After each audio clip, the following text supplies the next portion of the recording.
Diana Ross. You won't believe what I've kept to myself for a lifetime and why I'm breaking the silence now. I know, it sounds dramatic, but ask yourself, why would a woman in her 80s suddenly choose to speak up? Why now? Why me? And why about Michael Jackson, the boy with a voice like sunlight, who grew into a man the world couldn't stop watching? If you think you already know that story, lean in.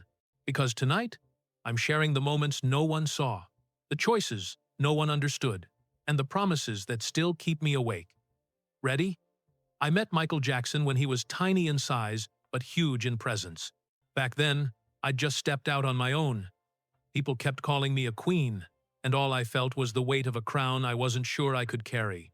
Then, he walked into the studio, eyes wide, coat clutched like a shield, and stared at me as if I'd hung the moon. Sweet, right? But the second he started to sing, the room changed temperature. The chatter died. The air listened. And I thought, this isn't a kid with a good voice. This is a miracle. From that day, he stuck to me like a shadow. He called me sister, but there was always more in his gaze.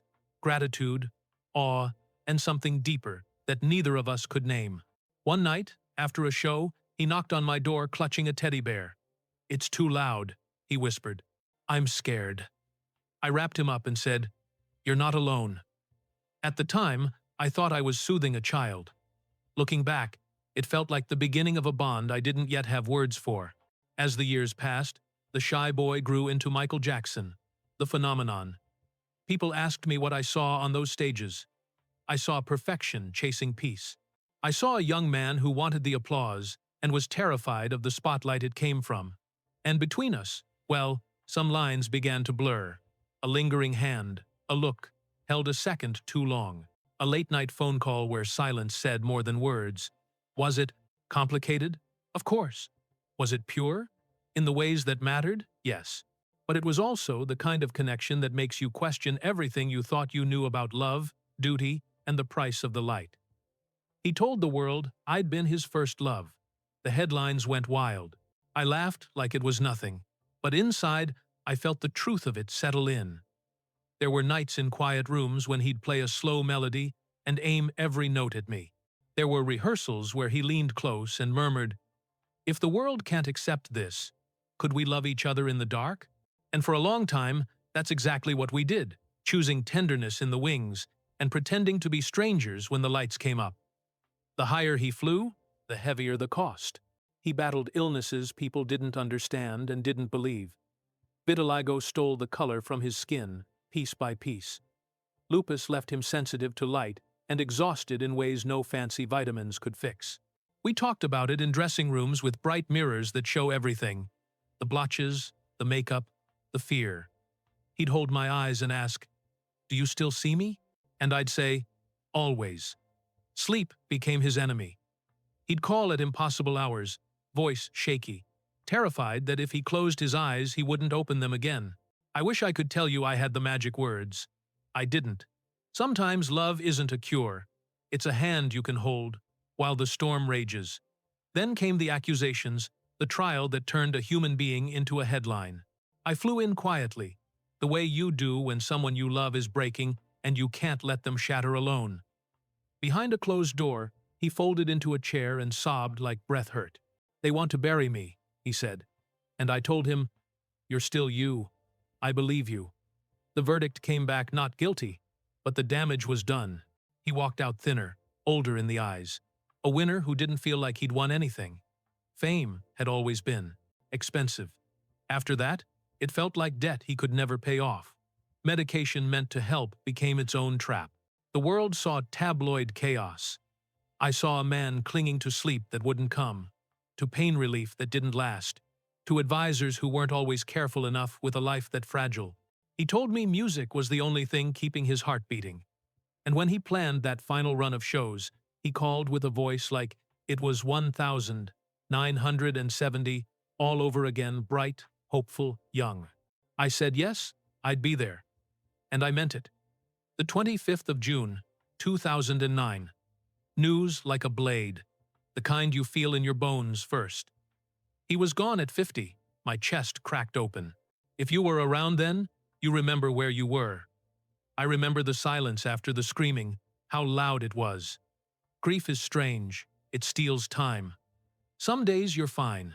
Then one memory lands his laugh. A lyric, a look, and the floor gives way. Later, his will became public. It said that if his mother couldn't care for his children, custody would pass to me. Read that again. That's not paperwork. That's trust. That's a final whispered truth written in ink. The kind that says, if I can't be there, you will keep my world safe. I cried when I saw it, not because of the honor, but because of the weight. That was a promise, and I took it seriously. So, what did I do? I didn't set up cameras and press tours. Love doesn't need a microphone. I stayed close to the family. I checked in. I showed up when it mattered, and stayed invisible when it didn't. I picked up late-night calls, sent quiet help, and watched those kids, Prince, Paris, and BG, grow into their own strength. When the courts made changes years later, I was informed, I paid attention, and I kept the same message. Their privacy and peace come first. That's what he would have wanted. That's what I promised. If you're still wondering, were they in love? I'll say this. We were each other's safe place in a world that took and took. We adored each other, we protected each other, and we made choices that felt impossible because millions of eyes were always looking. Sometimes, love means stepping into the spotlight. Sometimes it means holding hands in the dark and letting the world think it saw nothing. And now, why speak at 81? Because silence can protect, but it can also erase. I don't want the truth of who Michael Jackson was to me, to his children, to the music to disappear under noise. He was a genius, yes, but he was also a fragile soul who wanted to be loved without terms. He fought real illnesses, survived real storms, and still tried to give joy to people who might never know how much it cost him. I'm telling you this, not to stir up gossip, but to settle a debt of the heart. To honor the boy who stared at me like I was a lighthouse, the man who could set a stage on fire and then crumble in a quiet hallway. To honor the father who thought far enough ahead to make sure his kids would be held if his own hands couldn't. To honor a bond that didn't fit into neat little boxes like mentor, friend, or romance, because it was all of those and then some. So, here I am, finally saying the quiet part out loud. I loved Michael Jackson in the way only we will ever fully understand. I protected what I could, when I could. And I'll keep protecting what he left behind: his children, his music, his real story, for as long as I'm able. If this moved you even a little, do one thing for me. Keep the conversation human. Remember the person behind the myth. And if you want more untold stories, more late-night truths, and more of the moments the cameras missed, hit that like button, subscribe, and drop a comment telling me the part that hit you hardest. Because the story isn't over. It's just finally being told the right way.